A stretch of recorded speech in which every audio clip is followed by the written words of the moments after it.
Earlier this week, James Beek died after his battle with colon cancer. He was 48 years old, which is concerning experts. According to the American Cancer Society, people under the age of 55 being diagnosed with colorectal cancer doubled to 1 in 5 people from 1995 to 2019. Joining me now is Dr. Jessica Gowing, colorectal surgeon at HCA Health One Rose. Doctor, we appreciate you being here. Of course. This is really, I think, concerning news to everybody, especially when you talk about how young we are starting to see patients with colorectal cancer. How common is colon cancer, and who's most at risk?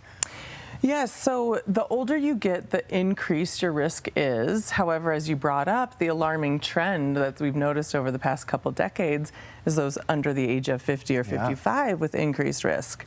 Men are higher at risk than women, and in terms of how common it is the second most common reason people die of cancer in the U.S. still, and it's the 4th most common diagnosed cancer, so still very common. So the question is, what should people be looking for? What are the symptoms, and when should you get screened? And I know that the screening age recommendation has dropped recently.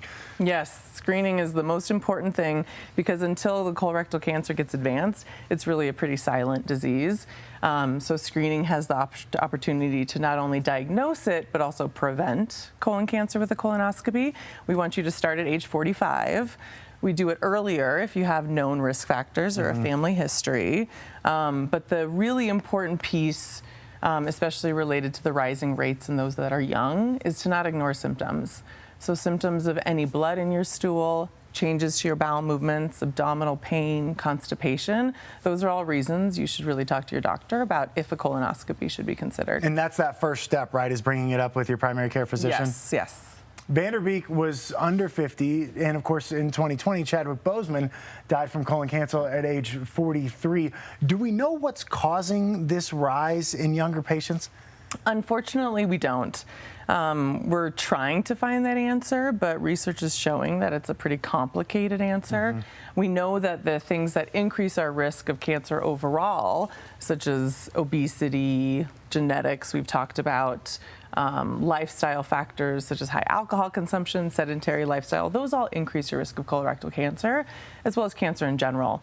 When we think about the colon in particular, we focus on the environment in the colon, so that comes to play with the decreasing diversity of our gut bacteria, as well as what we expose our colon to in our diet, such as processed foods or foods that are low in fiber or diets that are high in red meat. Yeah, great information. And of course, if you're concerned at all, it's important that you talk to your doctor and go get checked. Yes. All right. Doctor, we appreciate you stopping by. Thanks so much. Thank you so much.